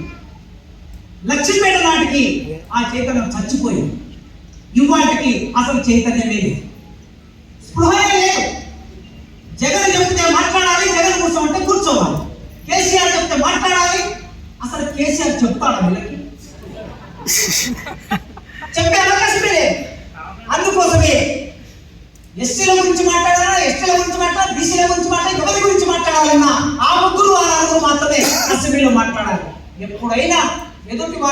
దాడి చేయాలనుకుంటే అవతల ఆయన ఒక రెడ్డి ఒక కమ్మనో ఒక ఇంకెవరు అనుకుంటే ఇతని దళిత ఎమ్మెల్యేని ఉపయోగించుకొని అతని వాడి మీద దాడి చేయడానికి ఉపయోగించుకోవడం తప్ప ప్రజల హక్కుల గురించి మాట్లాడే ఎమ్మెల్యే లేదు, ఎంపీలు లేదు. ఈ ప్రమాణాన్ని డాక్టర్ బిఆర్ అంబేద్కర్ 1927లో గ్రహించి నా ప్రజలు బానిసలుగా ఉంటారు, నా ప్రజలకి ఆత్మగౌరవం లేదు, ఒకనొక స్థితి ఉన్నది, చైతన్యం లేదు, చదువు లేదు, ఆర్థిక స్థిరత్వం లేదు, కనుక ఎవరి ఆధారపడి ఉంటారు. అందుకోసమే ప్రత్యేక నియోజకవర్గాలు, అప్పటికే ముస్లింలకి ప్రత్యేక నియోజకవర్గాలు ఉన్నాయి. అయినా కొత్త ప్రతిపాదన కాదు, సిక్కులకి ప్రత్యేక నియోజకవర్గాలు ఉన్నాయి, ఆంగ్లో ఇండియన్కి ప్రత్యేక నియోజకవర్గాలు ఉన్నాయి. ఎస్సీలకు ఎందుకు ఉండొద్దు అని ఒక ఆర్గ్యుమెంట్ చేసి ఎస్సీలు మాత్రమే ఓటు చేసి ఎన్నుకోవాలి. అట్లయితే నా ప్రజల ఓట్లతో గెలిచినటువంటి వారు నా ప్రజల కోసం ఎంతో కొంత పని చేస్తారని ఒక ఆలోచన చేశారు. లేకపోతే ఒక ఎస్సీ నియోజకవర్గంలో అన్ని కులాల వాళ్ళు కలిసి ఎన్నుకుంటారు, ఓట్లేస్తారు. ఇప్పుడు తెలంగాణ ఎన్నికల సందర్భంలో నేను ఈసారి చాలా విచిత్రమైన పరిస్థితిని ఎదుర్కొన్నాను. 2-3 క్యాండిడేట్స్, ఎస్సీ రిజర్వ్డ్ క్యాండిడేట్స్, వాళ్ళకు సంబంధించిన వాళ్ళు ఆ నియోజకవర్గాల్లో ఎవరికి సీట్ ఇప్పించాలి, ఏ ఎస్సీకి సీట్ ఇప్పించాలనే ఫైనల్ ఎవరు చేస్తున్నారంటే మా తెలంగాణలో కాంగ్రెస్ అయితే రెడ్లు చేస్తున్నారు, టీఆర్ఎస్ అయితే ఇదేంటయ్యా వాడి పని వాడు చేసుకుంటాడు కదంటే వాళ్ళకు అనుకూలమైన ఎమ్మెల్యే గెలిస్తే రేపు వాడి పని సులభం అవుతుంది. సీట్లు తెచ్చుకునే దగ్గర నుంచి వాడు పైన మొదలు పెట్టిన తర్వాత ఎన్నికల ఖర్చు వాడు పెట్టిన తర్వాత ఓటు వాడు వేయించిన తర్వాత రేపు ఎన్నుకోబడే ఈ ఎమ్మెల్యే మన ప్రజల కోసం పనిచేస్తానా, రాజ్యాంగ హక్కులని కాలరాకున్నప్పుడు మనకు వీళ్ళ గొంతు వినిపిస్తారా, వినిపించరు. ఈ ప్రమాణాన్ని అంబేద్కర్ ఆనాడే గ్రహించి ఎవరి దయా దాక్షిణ్యాల మీద మనం ఎంపిక కావాల్సిన అవసరం లేదు కనుక మనకు ప్రత్యేక నియోజకవర్గాలు కావాలన్నాడు. గాంధీ దీన్ని వ్యతిరేకించాడు. పూనా ఫ్యాక్ట్ జరిగింది, పూనా ఫ్యాక్ట్తో ఇదంతా పోయింది. ఇది మీకు తెలుసు. రౌండ్ టేబుల్ సమావేశాలు అయిపోయాయి. 35 భారత ప్రభుత్వ చట్టం వచ్చింది. 1946లో రెండవ ప్రపంచ యుద్ధం ముగిసిన తర్వాత 45లో ముగిసిన తర్వాత బ్రిటిష్ గవర్నమెంట్ సంక్షోభంలోకి పడిపోయింది. ఈ ప్రపంచాన్ని పరిపాలించలేని సంక్షోభంలో పడిపోయింది. ముఖ్యంగా పాలస్తీనా సమస్య ఇవాళ మన కళ్ళ ముందు కనిపిస్తున్న పాలస్తీనా, నెత్తిరోడుతున్న పాలస్తీనా, పసిపిల్లలు, తల్లి చనుబాలు తాగవలసిన పసిపిల్లలు, కూలిపోయిన భవనం, ముక్కల కింద నెత్తురోడుతున్న పాలస్తీనా. ఈ పాలస్తీనా సమస్య బ్రిటిష్ ప్రభుత్వం చుట్టుముట్టింది. అప్పటికి వివిధ దేశాల్లో ఉన్న యూదులందరూ మేధావులు ఉన్నటువంటి వాళ్ళు కనుక వాళ్ళ ప్రాబల్యం ఎక్కువ ఉంటుంది కనుక యూదులకు ఒక ప్రత్యేక దేశం ఇవ్వాలని ఒక నిర్ణయం చేసి దాన్ని ఐక్యరాజ్య సమితిలో ఒప్పించి వాళ్ళకు ఒక దేశం ఇవ్వాలనే నిర్ణయం బ్రిటిష్ గవర్నమెంట్ అప్పటికే చేసి, అందుకే ఎక్కడ ఇవ్వాలి, ఏ దేశం ఇవ్వాలి, పాలస్తీనాలో ఉన్న భూభాగాన్ని కాస్త వాళ్ళకి కేటాయించి ఇచ్చేశారు. ఇట్లాంటి అనేక సమస్యలు చుట్టుముట్టినప్పుడు British government cabinet mission plan అని ఒకటి చేసి ఇండియాకి స్వాతంత్రం ఇవ్వాలి, ఇక మేము పరిపాలించలేము. మరి ఇండియాకి స్వాతంత్రం ఇవ్వాలంటే ఏం జరగాలి, ఆ దేశం ఒక రాజ్యాంగం రాసుకోవాలి. ఆ రాజ్యాంగం రాసుకోవడానికి ఒక ప్రతిపాదనతో ముందుకు వస్తే ముస్లిం లీగ్ జిన్నా గారు ఆ ప్రతిపాదన వ్యతిరేకించారు. మాకు ప్రత్యేక దేశం ఇవ్వండి, మా దేశంలో మేము రాజ్యాంగం రాసుకుంటాం, భారతదేశ రాజ్యాంగంలో మేము భాగంగా ఉండమని ఆయన ఒకవైపు మాట్లాడుతున్నారు. మరోవైపు అంబేద్కర్ అల్పసంఖ్యాక వర్గాల హక్కుల గురించి మాట్లాడుతున్నారు. ఒక 8 మందితో బ్రిటిష్ క్యాబినెట్ మిషన్ ప్లాన్ ఒక సమావేశం ఇచ్చింది. ఆ సమావేశంలో ఏ నిర్ణయం తీసుకున్నారంటే జిన్నా గారిని ఒప్పించి మీకు ఎట్లయినా ప్రత్యేక దేశం ఇస్తాం, కానీ భారతదేశంలో రాజ్యాంగ పరిషత్ ఒకటి ఏర్పడితేనే మీకు ప్రత్యేక దేశం ఇవ్వడం సులభం అవుతుందని ఒప్పించి ప్రాసెస్ మొదలుపెట్టారు. మొదలుపెట్టిన తర్వాత అంబేద్కర్ రాజ్యాంగం రాయడానికి ఏర్పడే భారత రాజ్యాంగ పరిషత్తులో సభ్యులు ఎవరు ఉండాలి అనే చర్చ ముందుకు వచ్చింది. సంస్థానాధీశులు రాజులుగా ఉన్న వాళ్ళు కొద్దిమందిని నామినేట్ చేస్తారు, ఇది ఒక పద్ధతి. భారత జాతీయ కాంగ్రెస్ నుంచి కొంతమంది ఉంటారు. తర్వాత 10 లక్షల మందికి ఒకరి చొప్పున ఎన్నికలు జరుగుతాయి. ఈ ఎన్నికల నుంచి కొద్దిమంది వస్తారు. అంటే 3 పద్ధతుల ద్వారా సభ్యులు వస్తారంటే అప్పుడు అంబేద్కర్ భారతదేశ రాజ్యాంగం రాయడానికి నిరక్షరాస్యమైన సభ్యులు అవసరం లేదు. వీళ్ళంటే ఎవరు? సంస్థానాధీశులు, ఒక నిజాం, ఒక కాశ్మీర్ రాజ్, ఒక అహ్మదాబాద్ రాజ్, రకరకాల ఒక అలీగఢ్ రాజ్, ఔరంగాబాద్ రాజ్, వీళ్ళందరూ ఎవరు నియమిస్తారు? తనకు అనుకూలంగా ఉంటే తన మనుషుల్ని అందులో నియమిస్తే వాళ్ళు దేశానికి రాజ్యాంగం రాస్తారా? ఈ ప్రతిపాదన వ్యతిరేకించాడు అంబేద్కర్. అయినా వాళ్ళది ప్రభుత్వం నిర్ణయం తీసుకున్నదే నిర్ణయం ప్రకారం అమలవుతుందని అంబేద్కర్ పోటీ చేశాడు. ఎన్నికల్లో స్వతంత్రంగా పోటీ చేశాడు. మహారాష్ట్ర నుంచి పోటీ చేస్తే అంబేద్కర్ ఓడించాడు. ఓడిపోయిన తర్వాత భారత రాజ్యాంగ పరిషత్తులో అంబేద్కర్ ఉండే అవకాశం లేదు. ఆ తర్వాత జోగినాథ్ మండల్ ఎక్కడ బెంగాల్ నుంచి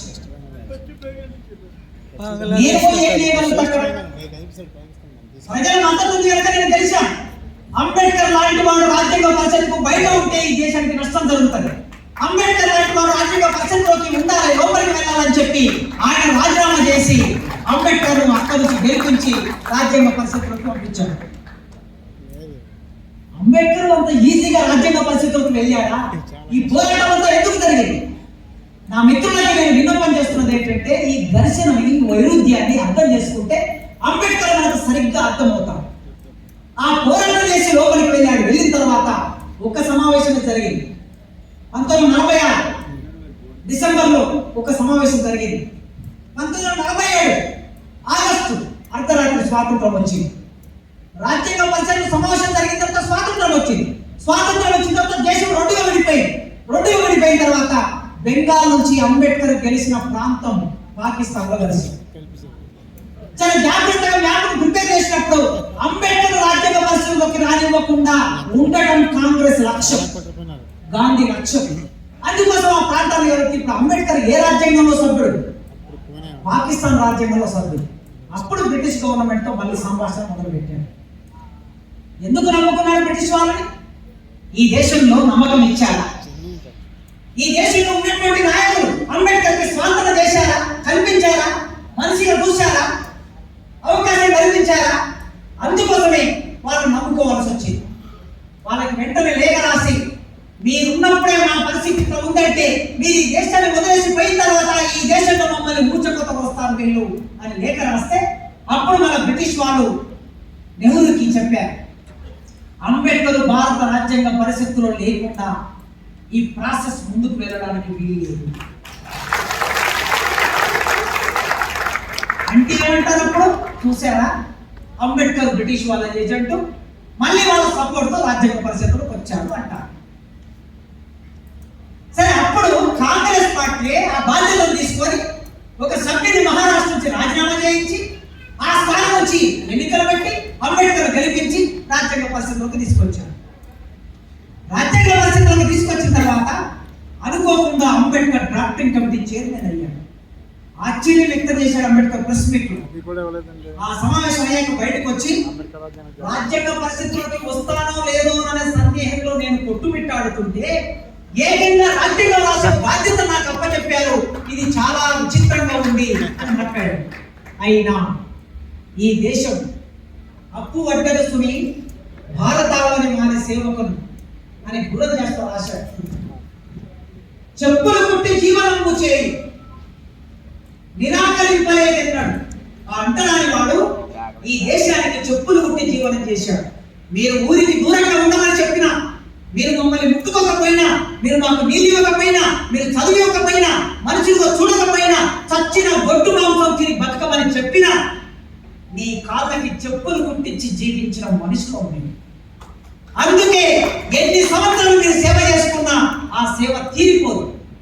అప్పు వడ్డేసుని భారతావని ఆ అంటరాని వాడు ఊరికి దూరంగా చిల్లుబడిన పూరి గుడిసెలో ఉదయిస్తున్న సూర్యునిపై అక్షరాలు దిద్దుకున్న ఆ అంటరాని అంబేద్కర్ భారత రాజ్యాంగం రాసే అవకాశం వచ్చినప్పుడు స్వీకరించిన బాధ్యతని నేను రాయనలే.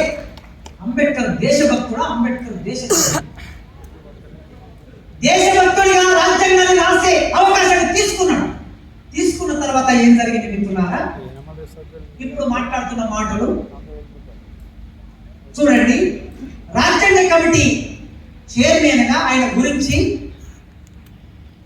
ఎస్ సహాయ అనే ఒక సభ్యుడు, రాజ్యాంగ పరిషత్తులో సభ్యుడు, 280కి పైగా సభ్యుడు ఉంటే అందులో ఒక సభ్యుడు ఏం మాట్లాడంటే, రాజ్యాంగ కమిటీ చైర్మన్ ప్రదర్శించిన న్యాయపరమైన మేధాశక్తి ఇది ప్రొఫెసర్ కాసిం అభిప్రాయం కాదు. ఎందుకంటే నేను అంబేద్కర్ అభిమానిస్తే కనుక నా అభిప్రాయం అనుకోవచ్చు. ఇది పైరి గణేష్ అభిప్రాయం కాదు, ఇది రాజేశ్వర అభిప్రాయం అంతకంటే కాదు.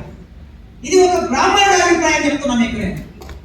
రాజ్యాంగ కమిటీ చైర్మన్ గా ప్రదర్శించిన న్యాయపరమైన మేధాశక్తి, అవిశ్రాంత కృషి, సునిశ్చితమైన నైపుణ్యం, స్థిరచిత్వం, అంకిత భావం, ఆధునికత సంతరించుకున్న భావన పటిమ, అద్భుత నిర్మాణాల గురించి వర్ణించేందుకు మాటలు చాలు. దేశంకి స్వాతంత్రం సంపాదించిన గాంధీని వ్యతిరేకించిన వ్యక్తులలో ఒకరైన డాక్టర్ బి అంబేద్కర్ కు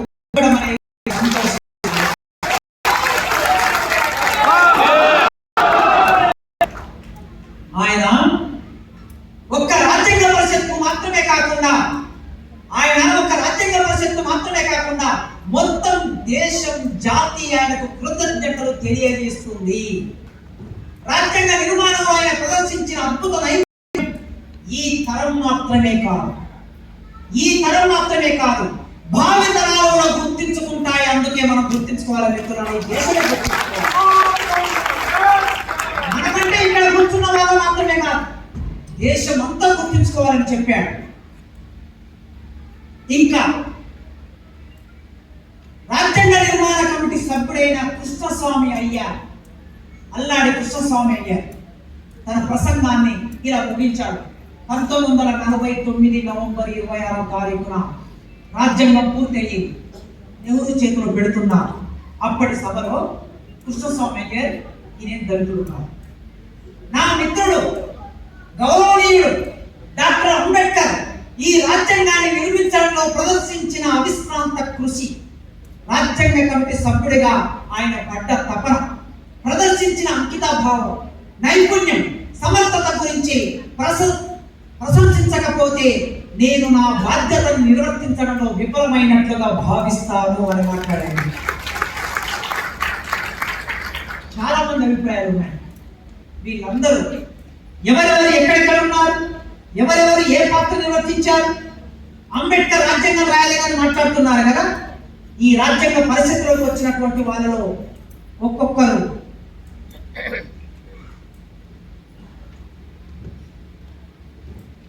డ్రాఫ్టింగ్ కమిటీలో సభ్యులు Alladi Krishnaswami, Benegal Narasimha Rao, KM Munshi, Mohammed Saadulla, Gopalakrishna Ayyar, Madhava Rao, doctor BR Ambedkar 7 మంది సభ్యులు. వీళ్ళ చరిత్ర చూడండి. అల్లాడి కృష్ణస్వామి అయ్యర్ కమిటీ సభ్యుడైన మల్త రోజు నుంచి అనారోగ్యం పాలై మంచం మీద పడ్డాడు. ఓకే. నరసింహరావు గారు, ఈయన బిఎల్ రావు అనే ఇటీవలి కాలంలో ఈయన గురించి బాగా ఎత్తుతున్నారు. విపరీతమైన ప్రచారం, రాజ్యాంగ నిపుణుడు అని చెప్తున్నారు. ఒకవేళ ఆయన భారత రాజ్యాంగాన్ని ఆయనే రాశాడు, డ్రాఫ్ట్ మొత్తం తయారు చేశాడు, ఇచ్చాడు, అంబేద్కర్ సంతకం పెట్టాడు అంటున్నారు. ఆ పెద్ద మనిషి మమ్మల్ని మా మీద సవాల్ ఇచ్చిన పెద్ద మనిషి ఒక మాట అన్నాడు, 283 మంది సభ్యులు సంతకం పెట్టారండి, నేను పార్లమెంటులో ఉన్న ప్రతిని తీసుకొచ్చాను, ఆ ప్రతిని చూస్తే ఇంతమంది సంతకాలు ఉన్నప్పుడు మరి అంబేద్కర్ రాజ్యాంగం ఎట్లా రాస్తాడండి అని ఒక ప్రశ్న వేశాడు. నేను ఒక ప్రశ్న వేస్తున్నా గౌరవనీయులైన నా మిత్రులందరి సమక్షంలో.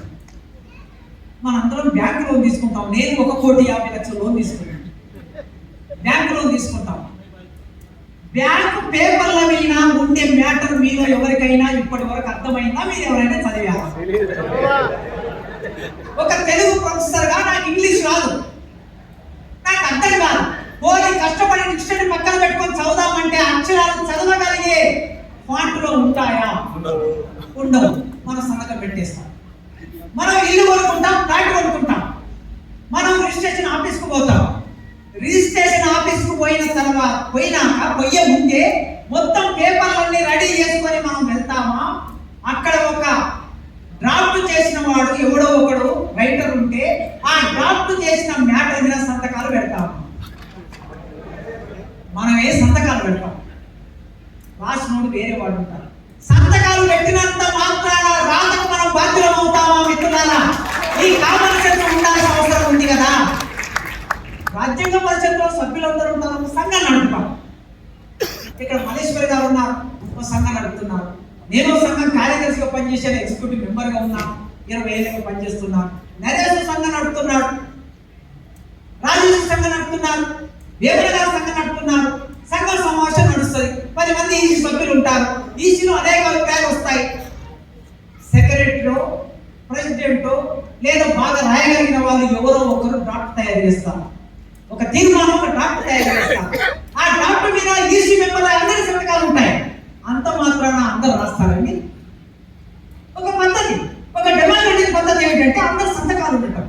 కనుక అంబేద్కర్ రాజ్యాంగం రాశాడా లేదంటే ఇది ఈ పాల్గొన్న మనుషులు చూడండి. ఈ రావు ఈయన అప్పటికే ఐక్యరాజ్య సమితి దాంట్లో భాగంగా తిరుగుతూ ఉన్నాడు భారతదేశం తరపు నుంచి.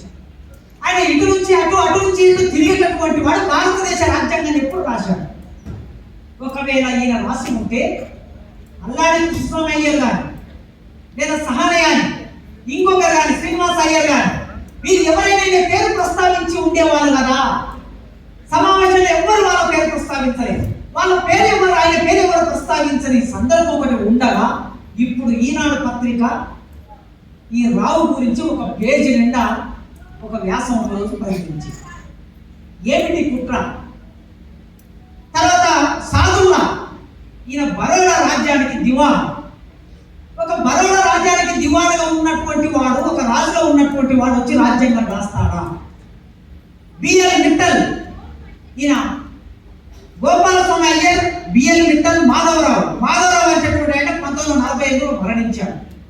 ఇంతమంది ఇన్ని రకాలుగా డ్రాఫ్టింగ్ కమిటీలో సభ్యులుగా ఉండి ఎవరు ఏం పని చేయలేని పరిస్థితిలో ఉంటే ఒంటి చేతితో blood and flesh doctor BR Ambedkar రక్త మాంసాలతో నిర్మాణమైనది భారత రాజ్యాంగం.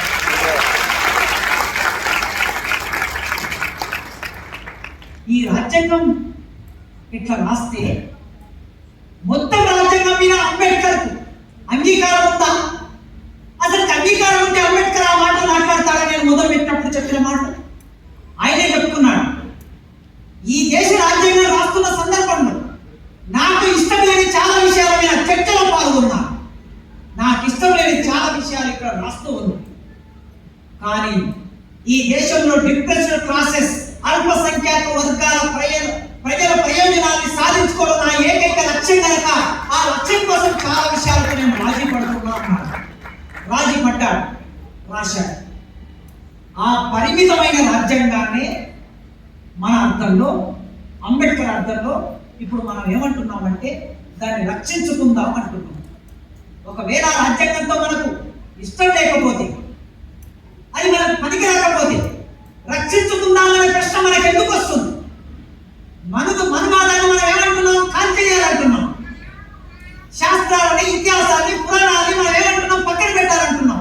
వాటిని రక్షించుకోవాలి అనడం లేదు. భారత రాజ్యాంగాన్ని రక్షించుకోవాలంటున్నాం. ఎందుకు రక్షించుకోవాలంటున్నాం అంటే భారత రాజ్యాంగంలో ప్రజల పోరాటాలు ఉన్నాయి, భారత రాజ్యాంగంలో ప్రజల త్యాగాలు ఉన్నాయి, భారత రాజ్యాంగంలో అంబేద్కర్ రక్త మాంసాలు ఉన్నాయి. రాజ్యాంగంలో వచ్చిన ప్రాథమిక హక్కులు, రాజ్యాంగంలో వచ్చిన ప్రజాస్వామ్యం, రాజ్యాంగంలో వచ్చిన ఆదేశ సూత్రాలు, రాజ్యాంగంలో చెప్పిన చాలా విషయాలు ఈ దేశ ప్రజల ఆత్మని ప్రతిబింబించాయి. అందుకే అంబేద్కర్ భారతదేశ రాజ్యాంగానికి మూలం ఎక్కడ ఉందంటే ప్రాథమిక హక్కుల్లో ఉంది అన్నారు. ప్రాథమిక హక్కులకి ఆత్మ ఎక్కడ ఉందంటే ప్రజాస్వామ్యంలో ఉంది అన్నారు. ప్రజాస్వామ్యం వర్ధిల్లినప్పుడు ఇప్పుడు భారతదేశ రాజ్యాంగానికి ప్రమాదం ఎక్కడి నుంచి వచ్చింది? ఈ దేశ పాలకులకి భారత రాజ్యాంగం అంటే ఇష్టం లేదు. ఎందుకు ఇష్టం లేదు? నా తమ్ముళ్ళు ఇద్దరు చెప్పారు కదా వారి ప్రసంగాల్లో, భారతదేశ రాజ్యాంగం వేల సంవత్సరాల దుర్మార్గంగా వాళ్ళు అమలు చేసిన రాజ్యాంగాన్ని పక్కన పెట్టి ప్రజాస్వామిక దృక్పథాన్ని తీసుకొచ్చింది భారతదేశ రాజ్యాంగం. ఈ ప్రజాస్వామ్య దృక్పథం ఇష్టం లేని వాళ్ళు వాళ్ళ దేశాన్ని పరిపాలిస్తున్నారు. సంఘ పరివార శక్తులు,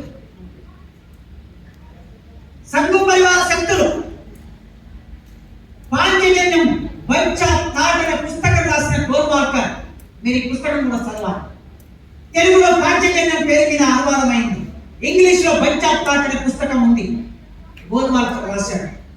ఈ గోల్వాల్కర్ ఏంటంటే ఆయన సంఘ పరివార శక్తులకి ఒక సైద్ధాంతిక భావజాలాన్ని ఇచ్చాడు. ఎన్టీ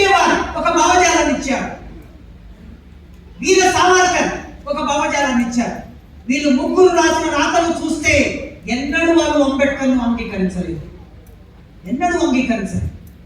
గాంధీ అక్కడ నిరాకరణ చేస్తున్నాడు జైల్లో. హిందూ మహాసభ నాయకుడు మదన్ మోహన్ మాలవ్య ఒక సభ పెట్టి అక్కడికి అంబేద్కర్ పిలిచాడు. అంబేద్కర్ గారు, మీరు ఎందుకు ఇంత పట్టుదలగా ఉన్నారు? గాంధీ సౌమత్తులో ఉన్నాడు కనుక గాంధీని మనం రక్షించాలి అని ఆయన ఆ బాధ్యత తీసుకున్నాడు. ఆయన పిలిచాడు కనుక అంబేద్కర్ అక్కడికి వెళ్ళాడు, వెళ్ళి మాట్లాడాడు. నన్ను ఎందుకు పిలిచారండి? గాంధీ ప్రాణం రక్షించాలని పిలిచారు. గాంధీ ప్రాణం రక్షించబడాలంటే నేనేం చేయాలి? రిజర్వేషన్లు వదులుకోవాలి. సైమన్ కమిషన్ దగ్గర పెట్టిన విషయాన్ని, లేదా రౌండ్ టేబుల్ సమావేశంలో పెట్టిన ప్రతిపాదన, లేదా ప్రభుత్వం ఇచ్చినటువంటి కమ్యూనల్ అవార్డు నేను వదులుకోవాలి. అదే కదా, మీరు ఇంతమంది ఇక్కడ కూర్చున్నారు. నా తలని తీసి ఈ గుమ్మానికి వేలాడ తీసిన పర్వాలేదు, నేను ఇక్కడ చనిపోవడానికి సిద్ధంగా ఉన్నా, కానీ నా ప్రజల ప్రయోజనాన్ని నేను ఇక్కడ కాపాడుకోవడానికి రాలేదని అంబేద్కర్ ఆనాడు అంత గట్టిగా పోరాటం చేశాడు. అంత గట్టిగా పోరాటం చేస్తే సభ పెట్టింది హిందూ మహాసభ నాయకులు, వెళ్ళింది డాక్టర్ బిఆర్ అంబేద్కర్. హిందూ మహాసభ నాయకులు కాంగ్రెస్ సపోర్టుతో ఉన్నారు. హిందూ మహాసభ నాయకులు భారతదేశ ప్రభుత్వం ఏర్పడిందంతా ఆ ప్రభుత్వంలో భాగస్వామిగా మంత్రి అయ్యారు. తర్వాత జనసంఘ పెట్టుకున్నారు, తర్వాత బీజేపీ ఏర్పడింది. కనుక వీళ్ళకి అంబేద్కర్ అంటే ఇష్టం లేదు, రాజ్యాంగం అంటే ఇష్టం లేదు, ప్రజాస్వామ్యం అంటే ఇష్టం లేదు. ఈ కింది వర్గాలకి విద్య అందడం అసలే ఇష్టం లేదు. ఈ కింది వర్గాలకి విద్య అంటే వాళ్ళు చైతన్యవంతం అవుతారు. అనేక ప్రశ్నలు మన ముందు పెడతారు, రాజ్యాధికారులు అడుగుతారు, సంపదల వాటా అడుగుతారు. అంబేద్కర్ పరిశ్రమలను జాతీయం చేయమన్నాడు. అంబేద్కర్ వ్యవసాయం జరగాలంటే వ్యవసాయానికి కావలసిన పరికరాలన్నింటినీ ప్రభుత్వమే ఇవ్వాలి అని అంబేద్కర్ చెప్పాడు. విద్యని మొత్తం ప్రభుత్వం నడపాలని అంబేద్కర్ చెప్పాడు. 14 సంవత్సరాల లోపడిన బాల బాలికలందరికీ ఉచిత నిర్బంధ విద్య అందించాలి నరేష్ చెప్పాడు కదా. ఇది ఒక ప్రతిపాదన పెట్టే రాజ్యాంగ పరిషత్తులోనే ప్రతిపాదన పెడితే ఒక ఆస్థానానికి సంబంధించిన ఒక రాజు ఏమన్నాడో తెలుసా? ఏమయ్యా అంబేద్కర్, స్త్రీలకు రిజర్వేషన్ కావాలంటావు, టైమ్స్కు రిజర్వేషన్ కావాలంటావు, డిఫరెన్షియల్ క్లాసెస్కు రిజర్వేషన్, ప్రతి ఒక్క రిజర్వేషన్ కావాలంటావు, చివరికి పిల్లలకి చదువు కావాలంటావు. ఈ పిల్లలు 14 సంవత్సరాలకు లోబడిన వాళ్ళందరూ చదువుకుంటే మరి మా పొలాలలో పని ఎవరు చేయాలి అని అడిగాడు. గౌరవనీయులైన సభ్యుడు ఆయన, రాజ్యాంగ పరిషత్ సభ్యుడు. ఇట్లాంటి విమర్శ సభలో ఉన్నప్పుడు నిజానికి విద్య ప్రాథమిక హక్కులో చేరవలసింది. అంబేద్కర్ పెట్టిన ప్రతిపాదన ప్రాథమిక హక్కులో చేరాలని పెట్టాడు. వీళ్ళందరూ ఒప్పుకోకపోయేసరికి దాన్ని తీసుకెళ్లి ఆదేశ సూత్రాల్లో పెట్టాడు. అందుకే వీళ్ళకి మనకి విద్య అందడం ఇష్టం లేదు, మనం సమానత్వంగా ఉండడం ఇష్టం లేదు. ఫాసిజం వాళ్ళ లక్ష్యం. ఈ దేశాన్ని పరిపాలిస్తున్న పాలకుల లక్ష్యం ఫాసిజం. ఫాసిజం ఏమనుకుంటుంది? ప్రజాస్వామ్యాన్ని అంగీకరించదు, ఏకనాయంగా ఉండాలని కోరుకుంటుంది. కానీ అంబేద్కర్ ఏమన్నారంటే ప్రజాస్వామ్యం ఎప్పుడు పరిణమిస్తుంది? భిన్నమైన ఆలోచనలు, భిన్నమైన ఆచరణ సమాజంలో ఉన్నప్పుడే ప్రజాస్వామ్యం పరిణమిల్లుతుంది. మన ప్రజాస్వామ్యం బాల్య దిశలో ఉన్నది. ఈ బాల్య దిశలో ఉన్న ప్రజాస్వామ్యం ఇది పరిపక్వం కావాలంటే సంవాదం జరగాలి అన్నాడు అంబేద్కర్. ఇవాళ సంవాదానికి హక్కు అవకాశం ఉందండి? ఫ్రీడమ్ ఆఫ్ ఎక్స్ప్రెషన్ అవకాశం ఉందా? ఒక హిట్లర్, ఒక ముస్సోలిని ఆయా దేశాల్లో యూదులను ఊచకంతో వచ్చినట్లు ఇవాళ భారతదేశాన్ని పరిపాలిస్తున్న పాలకులు ఈ రాజ్యాంగాన్ని అమలు కాకుండా వాళ్ళు వారణాసిలో కూర్చొని, కాశీలో కూర్చొని ఒక కొత్త రాజ్యాంగాన్ని నిర్మాణం చేసుకొని మన ముందుకు వస్తారు. వాళ్ళ ప్రకటనలు చూస్తే స్త్రీల విషయంలో, దళితుల విషయంలో, ఆదివాసుల విషయంలో, ప్రజల విషయంలో, రాజ్యాంగ విషయంలో, హక్కుల విషయంలో వాళ్ళ ప్రకటనలు చూస్తే మనకు అర్థమవుతున్నది వాళ్ళు ఎలాంటి పరిపాలించబోతున్నారని. మిత్రులారా, ఇది ఒక సవాలు. మనకి ఈ దేశాన్ని పరిపాలిస్తున్న వాళ్ళు మనకు ఒక సవాలు విషయాలు. 1925లో ఆర్ఎస్ఎస్ పుట్టింది. 100 ఇయర్స్ కాబోతున్నాయి ఒక సంవత్సరం తర్వాత. 100 ఇయర్స్ లో వాళ్ళు ఈ దేశాన్ని హస్తగతం చేసుకున్నారు. 1920లో అంబేద్కర్ రాజకీయ కార్యాచరణ మొదలైంది. 1930లో అంబేద్కర్ పార్టీ పెట్టాడు. 35 కమ్యూనిస్ట్ పార్టీ 1925లో ఏర్పడింది. 25లో ఏర్పడే కమ్యూనిస్ట్ పార్టీ అధికారంలోకి వెళ్ళలేకపోయింది. 25లో 35లో పార్టీ పెట్టిన అంబేద్కర్ ఆలోచన విధానం అధికారంలోకి వెళ్ళలేకపోయింది. కానీ సంఘ పరివార శక్తులు ఈ దేశాన్ని హస్తగతం చేస్తుంది. తమ చేతుల్లోకి తీసుకున్నాయి. ఈ సంఘ పరివార శక్తులు ఈ దేశాన్ని ఏకత్వం వైపు నడిపించబోతున్నాయి. పౌరత్వం, భిన్నత్వం ఈ దేశ జీవనంలో మట్టిలో భాగం. అదే చెప్పాడు కదా, బౌద్ధం అంటేనే భిన్నత్వం.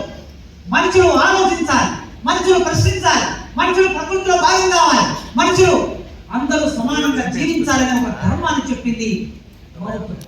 ఆ బౌద్ధాన్ని చంపేశారు. ఇప్పుడు అంబేద్కర్ ఆలోచన విధానాన్ని చంపడానికి వాళ్ళు సిద్ధపడ్డారు. అందుకే ఎవరి మిత్రులు ఎవరి శత్రువులు తెలుసుకోవాలి. నరేష్ ప్రశ్న అడిగాడు కదా, దళితులు బీసీలు దళితులు కాని వాళ్ళు ఎంతమంది అంటే ఇక్కడ ఒక 10 మంది వేసి నిలబడ్డారు. ఈ 10 మంది ఎక్కడి నుంచి వచ్చారు తెలుసా మీకు? ఈ 10 మంది మార్క్సిజం అనే బేస్ నుంచి వచ్చారు. ఆ నిలబడిన 10 మంది మన శత్రువులు కాదు, వారు మన మిత్రులు. శత్రువులు ఎవరో మిత్రులు ఎవరో తెలుసుకోలేకపోతే పడికట్టు సిద్ధాంతం, పడికట్టు మాటలతో మనం దాడి చేస్తే ఎవరిని కనుక్కోగలం? శత్రువు ఎవరో మనం గుర్తించకపోతే మనం ప్రమాదంలోకి వెళ్ళిపోతాం. ఈ దేశంలో మార్క్సిజం పుట్టి కమ్యూనిజం పుట్టి 100 సంవత్సరాలైంది కనుక అవుతుంది కనుక ఈ కాలంలో మార్క్సిజం సవాళ్ళను ఎదుర్కొంటున్నారు, అంబేద్కరిజం సవాళ్ళను ఎదుర్కొంటున్నారు, హేతువాదం కూడా సవాళ్ళు ఎదుర్కొంటున్నది. పెరియార్ రామస్వామి రాముడికి ఎంతండ వేశాడు? మాట మాట్లాడేదో పెద్ద రేపు పైగా 3 దేశద్రోహంలో వేదిక మీద ఇది పెద్ద అక్కడ అయిపోతుంది. అందుకోసం అట్లా దండ వేయగలిగిన స్కోప్ ఒకప్పుడు ఈ దేశంలో ఉంది. అసమ్మతిని ప్రకటించి భిన్న ఆలోచన ప్రకటించే అవకాశం ఉంది. కానీ వాళ్ళు ఉందా? మాట్లాడగలమా? ఆయన మాట్లాడాడు. ఆయన మాట్లాడిన భాషల గురించి చర్చ చేస్తున్నారు కానీ ఆయన మాట్లాడే విషయం నిజమా కాదా? అది కాదు అసలు చర్చ చేయవలసింది. మన రూపం మీద చర్చ చేయటం మనం బాగా అలవాటు భారతదేశం. సారాన్ని వదిలేసి రూపం మీద బాగా చర్చ చేస్తాం. అది బ్రాహ్మణీయ భావజాలం. సారాన్ని వదిలేసి రూపం మీదకి నెట్టేస్తుంది మనిషి. కనుక ఈ దేశంలో హేతువాదం మాట్లాడే పరిస్థితి లేదు, కమ్యూనిస్టులు మాట్లాడే పరిస్థితి లేదు, అంబేద్కరిస్టులు మాట్లాడే పరిస్థితి లేదు. ఆనంద్ తేల్తుంబడే మావోయిస్ట, అంబేద్కర్ మనవడు. అంబేద్కర్ పుస్తకాలు రాశాడు. కమ్యూనిజం మీద మావోయిజం మీద ఆయన విమర్శ పెట్టాడు, పుస్తకాలు రాశాడు. ఆనంద్ తేల్తుంబడే ఒక అంబేద్కరిస్టు తీసుకెళ్లి జైలు పడేశాడు, దేశద్రోహం కేసు పెట్టి. ఇట్లా చాలా మంది. అందుకే రేపు మనం ప్రాథమిక హక్కులు రాస్తే ఇట్లా మనం సభ పెట్టుకోలేము. ఇక్కడ వేమన కూర్చోలేడు, రాజేంద్ర ప్రసాద్ గారు సభాధ్యక్ష వహించలేరు, నేను మాట్లాడలేను. కనీసం ఈ అవకాశం ఉంది. అంబేద్కర్ పేరు మీద నేను హెచ్చర్లకు వెళ్ళగలిగాను, అంబేద్కర్ పేరు మీద శ్రీకాకుళం వెళ్ళగలిగాను, అంబేద్కర్ పేరు మీద నల్లమల్ల లోతట్టు గ్రామాలకు వెళ్ళగలుగుతుంది, తెలంగాణ గ్రామాలకు వెళ్ళగలుగుతుంది. ఈ స్కోప్ ఉన్నది. నిజంగా నేను నమ్మిన రాజకీయాల ప్రకారం నేను వెళితే హైదరాబాద్ దాటి ఒక్కడు కూడా బయటకు పెట్టలేదు. కనుక ఈ దేశంలో ఈ ప్రజలందరూ ఏకం కావాల్సిన ఒక సందర్భం ఉన్నది, రాజ్యాంగాన్ని కాపాడుకోవాల్సిన ఒక సందర్భం ఉన్నది. మార్క్సిస్టులు అంబేద్కర్ మీద పెట్టిన తమ అభిప్రాయాలని విమర్శని మార్చుకోవాల్సిన అవసరం కూడా ఈ దేశంలో ఉన్నది. మీరు అంబేద్కర్ సంపూర్ణంగా చదవండి, చదివితే అంబేద్కర్ మనకు అర్థమవుతాడు. ఏమంటారు? ఒక కవితను చదవండి మల్లేశ్వరి గారు, ఒక కవితని ఒకసారి చదివితే మనకు ఒకలాగా అర్థమవుతుంది, ఇంకోసారి చదివితే ఇంకోలాగా అర్థమవుతుంది, ఇంకోసారి చదివితే ఇంకా బాగా అర్థమవుతుంది. ఎందుకు ఇట్లా అర్థం కావాలి? మన ఆలోచన విధానం, మన ప్రాసెస్ ఒక్కొక్కసారి ఒక్కొక్క పద్ధతిలో జరుగుతూ ఉంటుంది. చదివినంత ఎంతసేపు చదివితే అంత కొత్త విషయాలు మనకు అర్థమవుతాయి. అంబేద్కర్ మీద ఎవరో రాసిన పుస్తకాలు కాకుండా అంబేద్కర్ రాసిన పుస్తకాలే మనకు అందుబాటులో ఉన్నాయి. నేరుగా వాటిని అధ్యయనం చేద్దాం. మార్చుకున్న కొన్ని అభిప్రాయాలు ఉంటే మార్చుకోవడానికి మనకు శిశుపిశలు అక్కర్లేదు.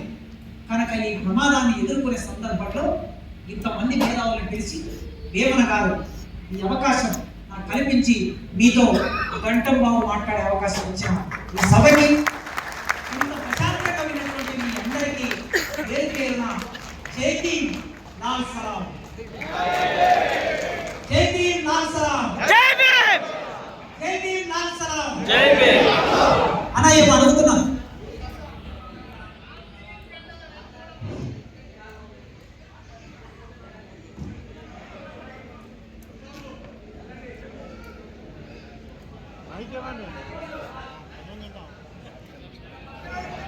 హలో, ఇంకా అయిపోలేదండి, లాస్ట్ వచ్చింది. ఆగండి 2 minutes. ఇంతవరకు ఉన్నారు కదా, ఒక 2 minutes కదా, కూర్చోండి.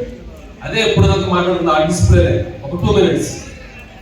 ఇప్పుడున్న మీ అందరికీ డిన్నర్ అరేంజ్ చేశారు, మీరు ఒక 5 minutes నాకు సహకరిస్తే పని అవుతుంది. వర్తమాన రాజకీయాలు సవాలు అని ఒక ప్రశ్న అడిగాడు పెద్దోడు. సింగిల్ సమాధానం చెప్తాను. వర్తమాన రాజకీయాల్లోకి మనం ప్రవేశించలేనంత కష్టతరంగా మారిపోయాయి.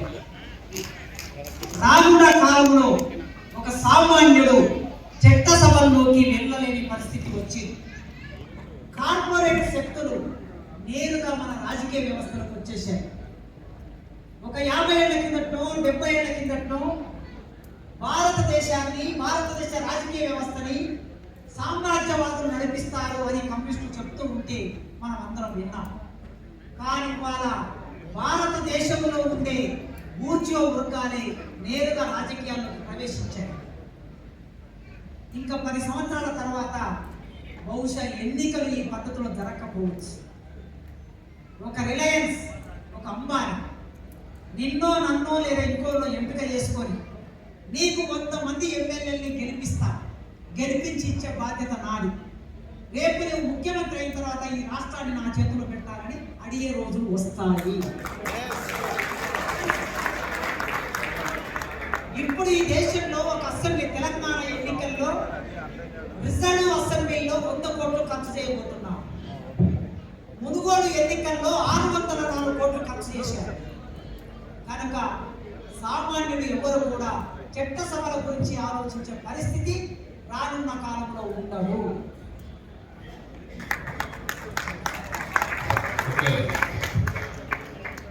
Thank you very much sir. మరి ఎన్లైటింగ్ అండ్ ఇన్స్పైరింగ్ స్పీచ్ మనందరికీ తెలుసు, కాకపోతే డెప్త్ ఉందని మనం ఎవరు ఎప్పుడు ఈరుంటాం కదా రాజ్యాంగం కోసం. కానీ అంబేద్కర్ ఆ స్ట్రగుల్ ఎలా పడ్డారని గురించి మన అంత పూర్తిగా తెలియదు. అన్న క్లియర్గా ఎక్స్ప్లెయిన్ చేశారు. అన్న వన్స్ అగైన్ మా భీమసేన వార్ తరపున, అలాగే మా మొత్తం కార్యక్రమం తరపున మీకు థ్యాంక్ యూ. సో మనం డిన్నర్కి వెళ్ళే ముందు 2 కార్యక్రమాలు ఉన్నాయి. ఒకటి ఓట్ ఆఫ్ థ్యాంక్స్ మాట్లాడాలని చెప్తారు. దానికి ముందు చివరిగా ఒక పాట పాడమని ఉదయ భాస్కర్ గారు రాజేశ్వరిని ఇద్దరు. దాని ముందు ఒకసారి ఒక ప్రకటన.